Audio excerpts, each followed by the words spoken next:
Épître aux Hébreux, chapitre 11. Or, la foi est une ferme attente des choses qu'on espère, une démonstration de celles qu'on ne voit point. Car, par elle, les anciens ont obtenu un bon témoignage.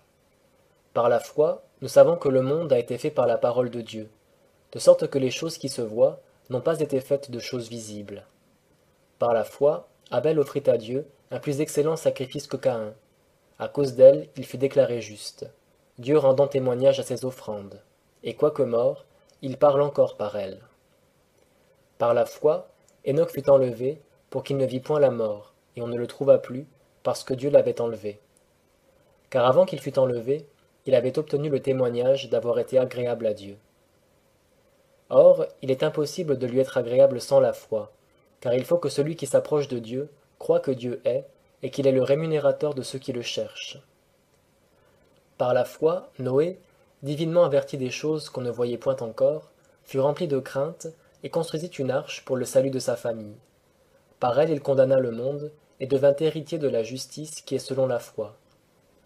Par la foi, Abraham, étant appelé, obéit pour aller au pays qu'il devait recevoir en héritage, et partit, ne sachant où il allait.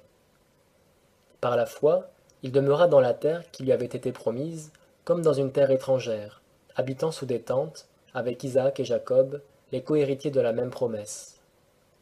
Car il attendait la cité qui a des fondements, dont Dieu est l'architecte et le fondateur. Par la foi aussi, Sarah reçut la vertu de concevoir, et malgré son âge, elle enfanta, parce qu'elle crut à la fidélité de celui qui avait fait la promesse.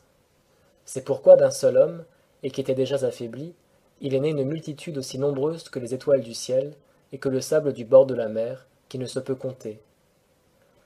Tous ceux-là sont morts dans la foi, sans avoir reçu les choses promises, mais les ayant vus de loin, crus et embrassés, et ayant fait profession d'être étrangers et voyageurs sur la terre.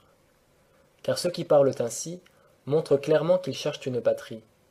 En effet, s'ils se fussent souvenus de celle d'où ils étaient sortis, ils auraient eu le temps d'y retourner. Mais maintenant, ils en désirent une meilleure, c'est-à-dire une céleste. C'est pourquoi Dieu ne dédaigne pas d'être appelé leur Dieu, car il leur a préparé une cité. Par la foi, Abraham offrit Isaac lorsqu'il fut éprouvé, et que celui qui avait reçu les promesses offrit son unique, dont il avait été dit, c'est en Isaac que ta postérité sera appelée, ayant pensé en lui-même que Dieu pouvait même le ressusciter des morts. Aussi le recouvra-t-il par une sorte de résurrection. Par la foi, Isaac bénit Jacob et Ésaü en vue des choses à venir. Par la foi, Jacob, mourant bénit chacun des fils de Joseph et adora, appuyé sur l'extrémité de son bâton. Par la foi, Joseph, sur sa faim, rappela la sortie des enfants d'Israël et donna des ordres touchant ses os.